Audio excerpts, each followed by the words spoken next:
दिल्ली के अंदर बढ़ते जाम को लेकर हमेशा ट्रैफिक पुलिस घेरे में नजर आती है। दिल्ली के रोहिणी सेक्टर 28 के क्षेत्र में यूनिटी एनक्लेव अपार्टमेंट में रह रहे लोगों को समस्या का समाधान नहीं हो पा रहा है। पास के शाहबाद डेयरी क्षेत्र में रोड पर लगा बैटरी रिक्शे का जाम और साथ में बस टर्मिनल न होने के कारण रोड पर खड़ी बसों से काफी घंटे का जाम लग जाता है, जिससे कि लोगों को आने जाने में दिक्कत होती है। आपातकालीन वाहन भी जाम के कारण अस्पताल तक नहीं पहुंच पाती। यूनिटी एनक्लेव अपार्टमेंट के लोगों का कहना है, तब उन्होंने मकान खरीदे थे, बिल्डर ने कहा था आपको अलग से रोड बनाकर दिया जाएगा, जिससे कि आपको किसी समस्या से जूझना नहीं पड़ेगा। तो एक घंटा मुझे बारडी स्टेशन पे वहाँ पे जाने में लग जाता है। और जो सरकार ने थोड़ी सी रोड लंबी भी करी है, उस पर अनऑथराइज पार्किंग वहाँ पे बना दी गई है। जो रोड जो आने वाली वहाँ से है, वहाँ पे इतना ट्रैफिक कंजेशन हो जाता है कि इस हिसाब से आम आदमी को इतनी दिक्कत है हम लोगों को यहाँ पे आने में, तो हम लोग क्या करें। सबसे बड़े 3 मुद्दे यहाँ पर ये है कि 28 सेक्टर आने के लिए कोई रोड ही नहीं है। एक पैसा मुझे लगता है पूरे वर्ल्ड के अंदर एक हमारा रोहिणी सेक्टर 28 ऐसा है जिसमें आने के लिए कोई एंट्री ही नहीं है। रिक्शा वाले अपनी एंट्री बना लेते हैं, बस वाले अपनी एंट्री बना लेते हैं, आम आदमी के लिए कोई एंट्री नहीं है। जो यहाँ पे मेन 2 रोड थी, एक जो जेवियर स्कूल से जो हमारे अंदर आनी थी, और इसके 5-7 से DDLG की और ये जो हमारे यहाँ की विधायक है आपस की बातचीत, उनसे मीटिंग हुई, उन्होंने कहा इसका रिजल्ट निकलेगा। कोरोना आया, पोस्टपोन्ड हो गया, वो पोस्टपोन्ड ही हो गया, क्योंकि एक वही रोड थी लेकिन उस रोड का भी मामला ऐसे रुक गया क्योंकि वहाँ पे पूरी इंक्रोचमेंट है कूड़े वालों की। पे हमारे कई केसेस ऐसे हुए जिनके घर में डेथ हुई, एम्बुलेंस वाले ने मना कर दिया, हम नहीं आ रहे, हम तो यहाँ फंस गए जी। तो वो बंदा यहीं पर ही उसका काम हो गया, एम्बुलेंस आ ही नहीं पाई। तो मेरे को आने में कम से कम 2 घंटे लग जाते हैं।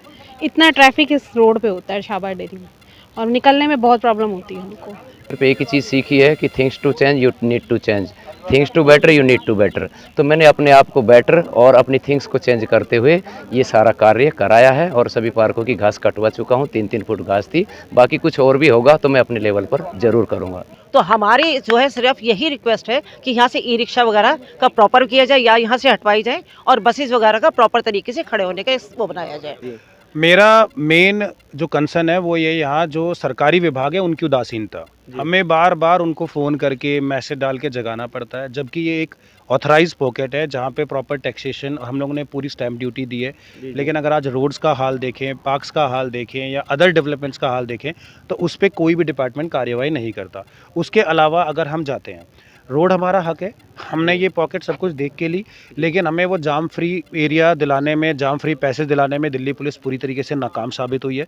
और हम ये चाहते हैं इस मुद्दे को उस लेवल पे उठाया जाए कि इसका कंसिडरेशन ज़रूर हो, क्योंकि यहाँ एक सोसाइटी नहीं है, आसपास बगल वाली बागबान संस्कृति सब सोसाइटी इस चीज़ को लेकर काफ़ी परेशान है। ये समस्या तो यहाँ बहुत ही गंभीर है जी। जहाँ तक ये DTC बसेस का है सवाल, तो इनको डिपो की जगह अलॉट होने के बाद भी ये अपने एरिया के अंदर जो भी इनको एरिया दिया गया होगा तो वहाँ पे बसें खड़ी नहीं करते। बाकायदा ये शाहबाद डेयरी से जो रास्ता हमारा बागवान अपार्टमेंट को आ रहा है, या यही रास्ता आगे संस्कृति और यूनिटी को आता है, ये सारी बसेस वहीं खड़ी करते हैं। उसके बाद जब इनको ये बाहर बस स्टॉप तक लेके जाते हैं, इतनी स्पीडली लेके जाते हैं, इनका कोई सिस्टम नहीं है, गाड़ी चलाने का कोई तरीका नहीं है। मुझे तो ये समझ में आती कि इसके अंदर वो स्पीड के लिए जो वो लगा होता है सिस्टम एक कंट्रोल करने के लिए, वो भी इनके में है कि नहीं, वो मुझे नहीं मालूम। और उसके बाद जाने के बाद बस स्टॉप पर जाके 20 सड़क पे गाड़ी खड़ी कर देते हैं। बस स्टॉप के बिल्कुल साइड में आपके ई रिक्शा की लाइन है, 2-2 लाइन ई रिक्शा खड़े होते हैं, उसके बाद बस खड़ी होती है। उसके बाद आप बताओ कि आम आदमी जो सेक्टर 28 का रेजिडेंट है वो कैसे जाएगा वहाँ से? वो इनके पीछे खड़ा होता है आराम से कि ये महाराज ड्राइवर जी रास्ता देंगे, या कोई रिक्शा वाला मेहरबानी करेगा हम पे, थोड़ा रास्ता छूटेगा तो हम भी निकल जाएं। ये है मेन जाम का कारण। हम देखते हैं कि जो बवाना रोड है शाहबाद डेयरी से जो गुजरता है, शाम को अक्सर यहाँ पर भयंकर जाम होता है। कोई लॉ एंड ऑर्डर की सिचुएशन नहीं है, कुछ भी जितने भी कोई रास्ता नहीं है। ऐसा लगता है कि जैसे आपके लिए रास्ते चारों तरफ से बंद कर दिए गए हैं। मेरा कहना यहाँ पे यह है कि जिस तरीके से बेचे गए थे यहाँ पे फ्लैट, तो बिल्डर्स क्यों इनिशिएटिव नहीं लेते? बिल्डर्स को इनिशिएटिव लेना चाहिए कि भाई आप अगर बेच रहे हैं तो आपकी जिम्मेदारी भी बनती है ना। फिर वहाँ पे रिक्शा वाले हैं, फिर ट्रक वाले हैं, जैसे जैसे वो 7 बजे से लेकर के 9 बजे की तरफ जाता है तो ट्रैफिक और ज़्यादा बढ़ जाता है, क्योंकि शायद नो एंट्री खुल जाती है, ट्रक्स वहाँ पे बहुत ज़्यादा होते हैं, वहाँ पे जो रिक्शा वाले हैं वो सब लग जाते हैं। और बड़ी मज़े की बात यह है कि जो इस तरह के सेक्टर में जो हम लोग रहते हैं, उनको लोग इतने एक्सपर्ट हैं कि वो आपको घंटों जगह नहीं देते।